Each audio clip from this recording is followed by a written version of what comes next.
तो आज हम लोग हमारा सौर मंडल यानी सौर मंडल के बारे में जानेंगे कि सौर मंडल क्या है, सौर मंडल में ग्रहों की संख्या कितनी है, ग्रह परिक्रमा कैसे करते हैं, सूर्य क्या चलता है कि नहीं चलता है, इन सभी के बारे में आज हम लोग जानेंगे। तो सबसे पहले देखते हैं हमारा सौर मंडल। तो सौर मंडल क्या है? सौर मंडल क्या है? तो सौर मंडल में जितने भी ग्रह और उपग्रह और छोटे बड़े जितने भी आकाशीय पिंड है उस सभी को मिलाकर क्या होता है? सौर मंडल बनता है। ग्रह, उपग्रह और जितने भी छोटे बड़े आकाशीय पिंड है सभी को मिलाकर बनता है सौर मंडल बनता है। और सौर मंडल में ध्यान, सौर मंडल में सबसे बड़ा कौन होता है, सबसे उसका मुखिया कौन होता है? तो सौर मंडल में सबसे कौन है मुखिया? सूर्य है। कौन है? सूर्य है। अब ये सूर्य के चारों ओर परिक्रमा करता है, उसे ग्रह कहते हैं। सूर्य के चारों ओर परिक्रमा मतलब होता है चक्कर लगाना। परिक्रमा का मतलब क्या होता है? चक्कर लगाना। तो सूर्य के जो भी पिंड चक्कर लगाता है, 8 ग्रह है, उस सब क्या करता है? सूर्य का चक्कर लगाता है, तो उसे क्या कहेंगे? ग्रह कहेंगे। ग्रहों की संख्या कितनी है? ग्रहों की संख्या 8 है। ग्रहों की संख्या कितनी है? 8 है। देखिए सूर्य के चारों ओर चक्कर लगाने ग्रह बुध, शुक्र, पृथ्वी, मंगल, बृहस्पति, शनि, अरुण और वरुण। कितनी ग्रहों की संख्या है? 8 है। ग्रहों की संख्या कितनी है? 8 है, जिसमें बुध, शुक्र, पृथ्वी, मंगल, क्षुद्र, बृहस्पति, शनि, अरुण और वरुण। इसको यूरेनस और नेपच्यून भी कहते हैं। एक और ग्रह था प्लेटो। क्या था? प्लेटो। लेकिन यह ग्रह में नहीं है, ग्रहों की संख्या से इसे हटा दिया गया। अब देखिए कि सूर्य के सबसे निकट में कौन सा ग्रह है? सूर्य के निकट में सबसे निकट में कौन सा ग्रह है? तो सूर्य के सबसे निकट कौन सा ग्रह है? बुध है। कौन है? बुध है। अब प्रश्न पूछिए सूर्य के सबसे निकट कौन सा ग्रह है? बुध है। और सबसे छोटा ग्रह कौन है? सबसे छोटा ग्रह कौन है? तो सबसे छोटा ग्रह भी बुध है। कौन है? सबसे छोटा ग्रह भी कौन है? बुध है।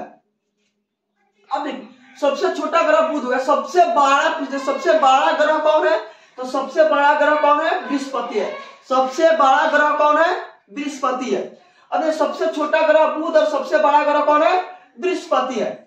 अब ध्यान दीजिए, हम लोग क्या कहते हैं कि सूर्य चल रहा है, सूर्य पूरब से हुआ और पश्चिम में चला गया। सूर्य नहीं चलता है। क्या होता है कि सूर्य एकदम स्थिर है। क्या है? सूर्य स्थिर है, जहां है वहीं पे है। और सूर्य के चारों क्या होता है? सब ग्रह चलता है। सब ग्रह क्या होता है? चक्कर लगाता है, इसके चारों ओर परिक्रमा करता है। जैसे पृथ्वी है, तो पृथ्वी क्या करता है? सूर्य के चारों ओर घूमता है। जैसे मान के लिए पृथ्वी है, यह सूर्य है, और सूर्य के चारों क्या होता है? पृथ्वी घूमते रहता है। सूर्य के चारों क्या होता है? पृथ्वी घूमता है। सूर्य कभी घूमता नहीं एक जगह, उसके चारों क्या होता है? पृथ्वी घूमता है। अब आता है कि पृथ्वी का, जिसे हम लोग पृथ्वी पे है, तो पृथ्वी है, पृथ्वी किस रंग का दिखाई देता है? हम अंतरिक्ष यानी ऊपर से दिखते हैं तो पृथ्वी किस रंग का दिखाई देता है? तो जब हम ऊपर से दिखते हैं तो पृथ्वी किस रंग का दिखाई देता है? नीला रंग का। कैसा दिखाई देता है? नीला रंग का दिखाई देता है। पृथ्वी कैसा दिखाई देता है? नीला रंग का दिखाई देता है। अब नीला क्यों दिखाई देता है? यह भी हो सकता है कि पृथ्वी जब अंतरिक्ष से देखते हैं तो नीला क्यों दिखाई देता है? पृथ्वी तो हरा है, यहाँ पर अधिकांश पेड़ पौधा है, तो हरा क्यों नहीं दिखाई देता? तो ध्यान दीजिए, पृथ्वी पर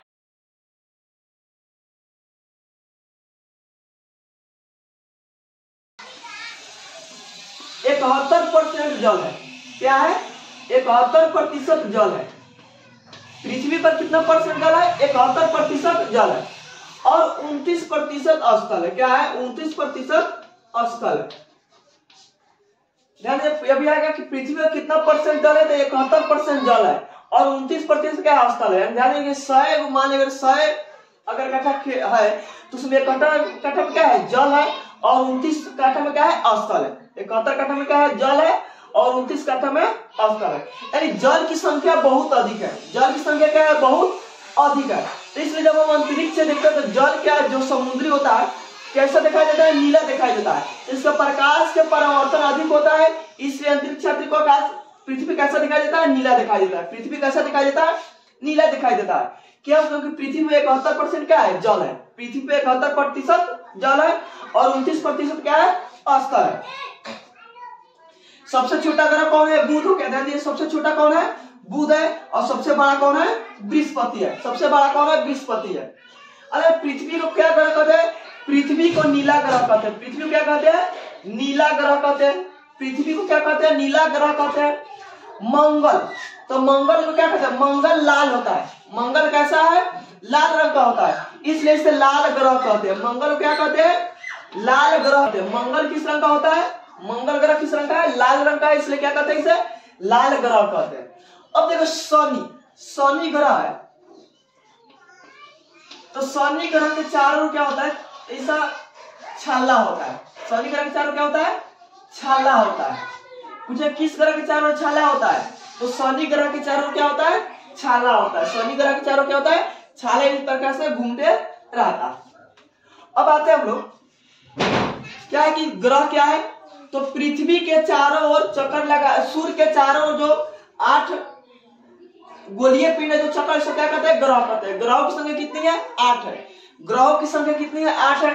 सबसे छोटा ग्रह कौन है? बुध है। और सबसे बड़ा ग्रह कौन है? बृहस्पति है। सबसे छोटा ग्रह बुध और सबसे बड़ा ग्रह क्या है? बृहस्पति है। पृथ्वी को क्या कहते हैं? पृथ्वी को नीला ग्रह कहते हैं। पृथ्वी को क्या कहते हैं?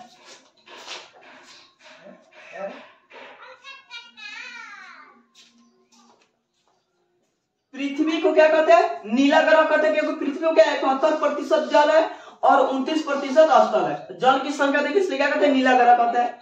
मंगल को लाल ग्रह कहते हैं, क्योंकि मंगल किस रंग का होता है? लाल रंग का होता है। मंगल किस रंग का होता है? लाल रंग का होता है। यहाँ पे आ रहा है क्षुद्र ग्रह। क्षुद्र ग्रह क्या है? कि मंगल और बृहस्पति के बीच में स्थित रहता है। मंगल और बृहस्पति के बीच में, ग्रहों के बीच में ही स्थित है क्षुद्र ग्रह। क्षुद्र ग्रह बीच में स्थित रहता है। सबसे बड़ा ग्रह कौन है? बृहस्पति है। छाला किन ग्रहों के बीच में रहता है? तो शनि ग्रह के बीच में। छाला किस ग्रह के बीच में? तो शनि ग्रह के बीच में क्या है? छाला। छोटे छोटे तारा होता है आसमान में। तारा देखे होंगे, क्या होता है? टिमटिमाते हुए नजर आता है। तारा क्या होता है? टिमटिमाते हुए नजर आता है। तो तारा क्यों टिमटिमाता है?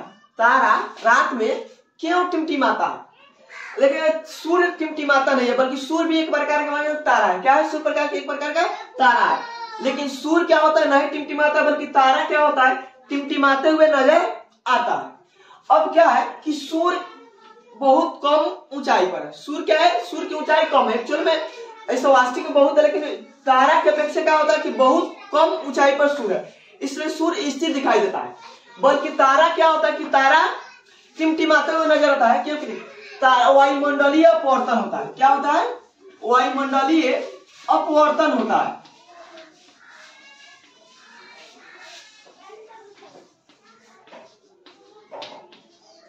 अब क्या होता है कि वायुमंडलीय अपवर्तन में सूर्य इतना दूर है, तारा इतना दूर है कि उसका प्रकाश आता है, तो वायुमंडल में क्या है कि विभिन्न परत पर अलग अलग अपवर्तनांक होता है। सभी का क्या है? अलग अलग अपवर्तनांक है। जिससे नीचे आएंगे तो नीचे ज्यादा सघन है, फिर उसके ऊपर जाएंगे तो फिर सघन, इससे कम सघन, फिर ऊपर जाएंगे कम सघन। सघन मतलब क्या होगा कि जिसे घन प्रकाश होता है, इसे घन को सघन कहते हैं, विरल को क्या कहते हैं? प्रकाश कहते हैं। तो अगर आपको याद है कि प्रकाश जब एक माध्यम से दूसरे माध्यम में जाता है, क्या होता है? अपने वास्तविक पथ से थोड़ा विचलित होता है, यानी वास्तविक पथ से थोड़ा अलग हट जाता है। तो इसी प्रकार जब ऊपर से जब तारा से प्रकाश निकलता है तो क्या होता है? एक माध्यम से दूसरी माध्यम पर तो थोड़ा अपने वास्तविक पथ से थोड़ा हटते हुए, तो क्या होता है? जैसे मान लिया तारा है, तारा से फिर इधर आया, इधर आया, तो क्या होता है कि एक स्थान से दूसरे स्थान पर कभी कभी अधिक चमकीला तो कभी अधिक धुंधला नजर आता है। इसलिए क्या होता है कि तारा टिमटिमाता है। तारा टिमटिमाता है और ग्रह टिमटिमाता नहीं है। अब देखिए, हम लोग कहते हैं सूर्य पश्चिम से पूरब चल गया। सूर्य क्या होता है? पश्चिम से पूरब चल गया। चलो मैं, सूर्य घूमता नहीं, सूर्य क्या है? एक जगह स्थित है। सूर्य क्या है? एक जगह स्थित है। अब सूर्य के चारों ओर चक्कर कौन लगाता है? पृथ्वी। कौन लगाता है? पृथ्वी। अब पृथ्वी क्या करेगा? सूर्य के चारों ओर घूमेगा। पृथ्वी स्थित है, इसलिए जिस भाग पर, पृथ्वी के जिस भाग पर प्रकाश पड़े वहां पे दिन होता है, और जहां प्रकाश नहीं पड़ता वहां क्या होता है? रात होता है। अब पृथ्वी के चक्कर कौन लगाता है? सूर्य के तो चक्कर कौन लगा रहा है? पृथ्वी लगा रहा है। सभी ग्रह सूर्य के चक्कर लगाता है। अब बताए पृथ्वी, पृथ्वी के चक्कर कौन लगाता है? मान चलो पृथ्वी है, तो पृथ्वी के चक्कर कौन लगाता है? तो पृथ्वी के एक उपग्रह है चंद्रमा। पृथ्वी के उपग्रह क्या है? चंद्रमा। तो चंद्रमा क्या करता है? पृथ्वी के चक्कर लगाता है। चंद्रमा क्या करता है, पृथ्वी के चक्कर लगाता है, तो इसे क्या कहते हैं, उपग्रह कहते हैं। जो गोलीय पिंड ग्रहों का चक्कर है उसे क्या कहते हैं, उपग्रह कहते हैं। क्या कहते हैं, उपग्रह कहते हैं। तो पृथ्वी का उपग्रह कौन है, चंद्रमा है। पृथ्वी का उपग्रह कौन है, चंद्रमा है। पृथ्वी कितने उपग्रह है, तो पृथ्वी के एकमात्र उपग्रह कौन है, चंद्रमा है। पृथ्वी के एकमात्र उपग्रह कौन है, चंद्रमा है। अब पृथ्वी के क्या करता है कि पृथ्वी के चारों क्या करता है, चंद्रमा चक्कर लगाता है। अब देखते हैं चंद्रमा रात को, तो चंद्रमा के पास क्या है, अपना प्रकाश नहीं होता है। चंद्रमा के पास में क्या होता है, अपना प्रकाश नहीं होता है, यह सूर्य के प्रकाश से प्रकाशित होता है। चंद्रमा क्या होता है, सूर्य के प्रकाश से प्रकाशित होता है। चंद्रमा के पास अपना प्रकाश नहीं है, लेकिन तारा के पास में क्या होता है, अपना प्रकाश है। तारा के पास में क्या है, अपना प्रकाश है। अब सूर्य पृथ्वी से बहुत दूर है, तो सूर्य से जब प्रकाश निकलता है, सूर्य से जब प्रकाश निकलता है तो पृथ्वी पर आने में कितना समय लगता है। जब सूर्य से प्रकाश निकला, जब प्रकाश निकला तो पृथ्वी पर आने में कितना समय लगा। तो जब सूर्य से प्रकाश निकलता है तो पृथ्वी पर आने में कितना समय लगता है, लगभग 8 मिनट। कितना लगता है, लगभग 8 मिनट लगता है। 8 मिनट, ऐसा है जी को पढ़ा, 8 मिनट 20 सेकेंड। 8 minute 20 second. लगभग में क्या होगा, सूर्य के प्रकाश पृथ्वी तक आने में कितना समय लगता है, 8 मिनट। कितना समय लगता है, 8 मिनट। अब आता है चंद्रमा। चंद्रमा के प्रकाश तो चंद्रमा के पास में प्रकाश नहीं है, लेकिन चंद्रमा क्या होता है कि सूर्य के प्रकाश से प्रकाशित होता है। चंद्रमा क्या होता है, सूर्य के प्रकाश से प्रकाशित होता है। तो चंद्रमा के प्रकाश पृथ्वी पर आने में कितना समय लगता है, 1.25 सेकेंड लगता है। कितना सेकेंड लगता है, 1.25 सेकेंड लगता है। चंद्रमा का प्रकाश पृथ्वी तक आने में कितना समय लगता है, 1.25 सेकेंड लगता है। अब सूर्य हो गया कि सूर्य के चारों ओर कौन चक्कर लगाता है, पृथ्वी और अन्य ग्रह लगाता है। और पृथ्वी के चक्कर कौन लगाता है, चंद्रमा लगाता है। चंद्रमा क्या है, पृथ्वी का एकमात्र उपग्रह है। चंद्रमा क्या है, पृथ्वी का एक उपग्रह है। अब आगे देखते हैं ग्रहों का उपग्रह। तो उपग्रह क्या होता है कि जो ग्रहों का चक्कर लगाता है उसे क्या कहते हैं, उपग्रह कहते हैं। जो ग्रहों का चक्कर लगाता है उसे क्या कहते हैं, उपग्रह कहते हैं। तो चंद्रमा, पृथ्वी के पास कौन है उपग्रह है, चंद्रमा है। अब देखते हैं अन्य ग्रहों के बीच कितने उपग्रह हैं, उनकी संख्या कितनी है। अब पृथ्वी का चक्कर चंद्रमा कितने दिनों में लगाता है, पृथ्वी का चक्कर चंद्रमा कितने दिन में लगाता है, 27 दिन 8 घंटा में। पूछिएगा चंद्रमा पृथ्वी का चक्कर कितने दिन में लगाता है, 27 दिन 8 घंटा। 27 दिन 8 घंटा।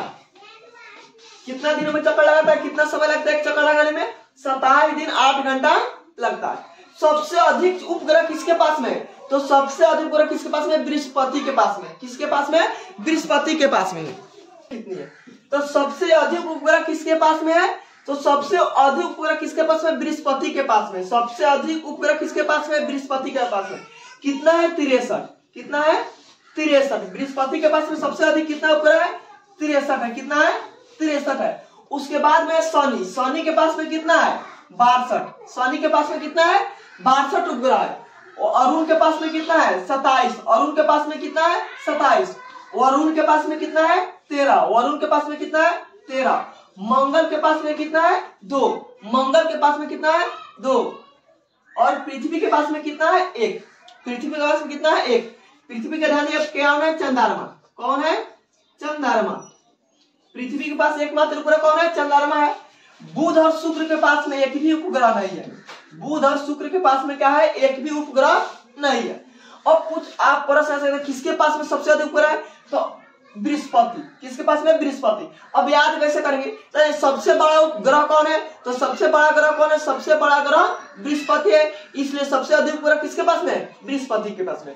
सबसे अधिक ग्रह बड़ा कौन है, तो बृहस्पति, इसलिए सबसे बड़ा उसके पास में सबसे अधिक ग्रह है। सबसे छोटा ग्रह कौन है, बुध। तो सबसे कम किसके पास में, बुध के। बुध के पास में उपग्रह की संख्या कितनी है, 0 है। बुध के पास में उपग्रह की संख्या कितनी है, 0 है। चंद्रमा पृथ्वी के चक्कर कितने दिन में लगाता है, 27 दिन 8 घंटा में। 27 दिन 8 घंटा में लगाता है।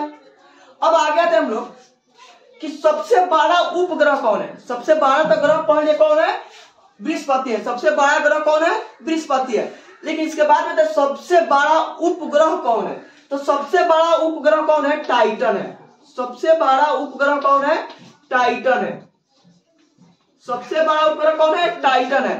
टाइटन किसका उपग्रह है? टाइटन किसका उपग्रह है? तो टाइटन शनि का उपग्रह है। टाइटन किसका उपग्रह है? शनि का। किसका उपग्रह है? शनि का ग्रह है टाइटन, जो क्या है? सबसे बड़ा उपग्रह है। सबसे बड़ा उपग्रह कौन है? टाइटन है। टाइटन किसका उपग्रह है? तो शनि का। टाइटन किसका उपग्रह है? तो शनि का। यहां तक क्लियर है। अब आगे चलते हैं हम लोग कि परिक्रमा कितने दिन में करता है। तो हम लोग बताते हैं पृथ्वी का चंद्रमा कितने दिन में करता है? 27 दिन 8 घंटे में। 27 दिन 8 घंटे में। अगर इस सभी का आप लोग को नोट्स चाहिए तो हमारे YouTube चैनल से जुड़ जाइए और सब्सक्राइब कीजिए। आपको सभी भी इसका लिखित में मिलेगा, आपको प्रश्न उत्तर के साथ में, ऑब्जेक्टिव के साथ में हमारे YouTube चैनल पे। तो हमारे चैनल को सब्सक्राइब कीजिए और अगर दोस्त अगर कहीं पढ़ा है किसी भी क्षेत्र में तो उसके पास में वीडियो शेयर कीजिए, ताकि एक भी प्रश्न सौर मंडल से छूटना नहीं चाहिए। तो आगे हम लोग देखते हैं, अगर आप क्लास 5 से लेकर 10 तक तैयारी, किसी भी क्लास की तैयारी कर रहा है तो हमारे YouTube चैनल से जुड़ जाइए, ताकि इसमें सभी वीडियो मिलेगा। 5 से लेकर 10 तक के वीडियो सभी विषय का यहाँ पे। आकाश गंगा क्या होता है? कभी कभी आप लोग आसमान में तारे, आसमान में देखोगे कि तारे एक के पीछे एक बढ़ते जाता है। जैसे मानिए तारे हैं, एक के पीछे एक जाते रह रहा है।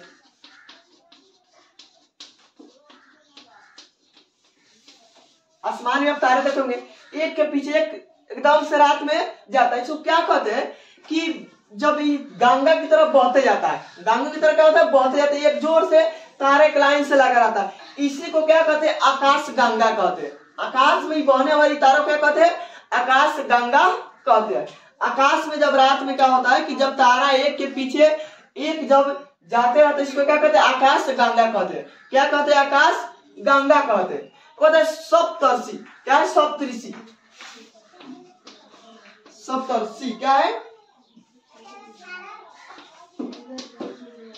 सप्तर्षि क्या है? सप्तर्षि क्या है कि तारों का समूह है। सप्तर्षि क्या है? तारों का समूह है। यह 7 तारों का समूह, इसे क्या कहते हैं? सप्तर्षि कहते हैं। यह क्या है कि भारतीय वैज्ञानिकों ने इसे 7 ऋषियों का नाम पर रखा। क्या रखा? 7 ऋषियों का नाम पर, इसलिए क्या है? सप्त ऋषि रखा गया। इसका नाम क्या रखा गया? सप्त ऋषि रखा गया। इस 7 ऋषियों को समूह को क्या किया गया? 7 तारों को समूह को क्या किया गया? 7 ऋतु के ऋषि के नाम पर, इसलिए क्या है? सप्त ऋषि से ऋतु, पुलह, पुलस, अत्रि, वशिष्ठ, अंगिरा एवं मरीचि। ये क्या है? 7 ऋषियों के नाम को क्या किया? तारा के नाम पर। इसे यूनानी में देखेंगे अल्फा, बीटा, गामा, ये सब क्या यूनानी में है। इससे क्या कहते हैं? 7 ऋषियों के नाम से क्या? सप्तर्षि कहा गया। अगर यूनान में जाएंगे तो पढ़ेंगे अल्फा, बीटा, गामा, ये सब आएगा इस ऋतु को, तारा को। अब क्या होता है कि जब सूर्य पृथ्वी के चारों ओर चक्कर लगाता है, जब सूर्य पृथ्वी के चारों ओर चक्कर लगाता है, परिक्रमा करता है, तो क्या होता है? सूर्य विभिन्न तारों के समूह से होकर गुजरता है। सूर्य क्या होता है कि विभिन्न तारों के समूह से होकर गुजरता है। जैसे मान लीजिए सूर्य के चक्कर जब लगाता है पृथ्वी, तो पृथ्वी क्या होता है कि सूर्य विभिन्न तारों समूह के बीच में होता है। तो उसको क्या कहते हैं? राशि। जैसे हम लोग कहते हैं राशि की संख्या कितना है? 12 है। राशि की संख्या कितना है? 12 है। तो उसको क्या कहते हैं? राशि कहते हैं। जब पृथ्वी सूर्य की परिक्रमा करती है तो सूर्य विभिन्न तारा समूह के बीच नजर आता है। सूर्य क्या होता है? विभिन्न तारा समूह के बीच में क्या होता है? नजर आता है। इसलिए कहते हैं राशि कहते हैं। क्या कहते हैं? राशि कहते हैं। राशि की संख्या कितनी है? 12 है। राशि की संख्या कितनी है? 12 है। राशियों की संख्या कितना होता है? 12 होता है। जैसे राशि होता है जैसे मेष, वृष, मिथुन, कर्क, सिंह, कन्या, तुला, वृश्चिक, धनु, मकर, कुंभ तथा मीन होता है। ये क्या है? राशि है। जैसे हम लोग नाम से होता है, इससे आपका 100 नाम से तो कौन सा राशि है, म से है तो कौन सा राशि है, प से तो कौन सा राशि है, ये सब क्या होता है? नाम से राशि जैसे होता है। तो राशि क्या है कि राशि जब सूर्य की परिक्रमा करती है चारों ओर, तो सूर्य क्या होता है? विभिन्न तारा समूहों के बीच में नजर आता है। उसके क्या कहते हैं? राशि कहते हैं। राशियों की संख्या कितनी है? 12 है। राशियों की संख्या कितनी है? 12 है। मेष, वृष, मिथुन, कर्क, सिंह, कन्या, तुला, वृश्चिक, धनु, मकर, कुंभ तथा मीन है। ये क्या है? राशियों की संख्या। अब आता है नक्षत्र। हम लोग नक्षत्र के बारे में पढ़ते कि हथिया नक्षत्र है, कौन नक्षत्र है, ये सब क्या होता है? नक्षत्र भी होता है। तो नक्षत्र की संख्या क्या है? 27 है। नक्षत्र की संख्या कितना है? 27 है। अब आगे जाने की नक्षत्र क्या है? नक्षत्र की संख्या क्या होता है कितनी है और नक्षत्र कौन कौन से। तो आगे देखते हैं।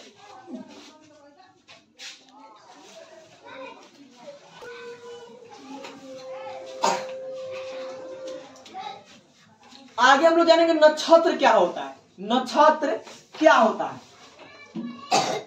नहीं, नक्षत्र क्या होता है? जब पृथ्वी सूर्य का चक्कर लगाता है, जब पृथ्वी सूर्य का चक्कर लगाता है तो क्या है, पृथ्वी के चारों ओर क्या है, तारा है। पृथ्वी के चारों ओर क्या है, तारा है। पृथ्वी के चारों ओर क्या, तारा। तो पृथ्वी जब सूर्य का चक्कर लगाता है तो किसी न किसी तारा के समूह, तारा से होकर गुजरता है। तारा से किसी न किसी तारा से होकर गुजरता है। तो जब पृथ्वी जब चक्कर लगाता है, तारा से होकर गुजरता है, तो इसी तारे के समूह को क्या कहते हैं, नक्षत्र कहते हैं। जब पृथ्वी सूर्य किसी तारा से क्या होकर गुजरता है, इसी तारे के सामने से होकर गुजरता है, तारे के समूह को क्या कहते हैं, नक्षत्र कहते हैं। क्या कहते हैं, नक्षत्र कहते हैं। नक्षत्र की संख्या कितनी है, 27 है। नक्षत्र की संख्या कितनी है, 27 है। इस हम लोग जानते हैं। अश्विनी, भरणी, कृतिकी, रोहिणी, हथिया, चित्रा, स्वाति, रेवती इत्यादि सब क्या होता है, नक्षत्र होता है। तो नक्षत्रों की संख्या कितनी है, 27 है। नक्षत्रों की संख्या कितनी है, 27 है। एक नक्षत्र कितने दिनों का होता है, एक नक्षत्र कितने दिनों का होता है, एक नक्षत्र कितने दिनों का होता है, 14 दिन का होता है। कितने दिन का होता है,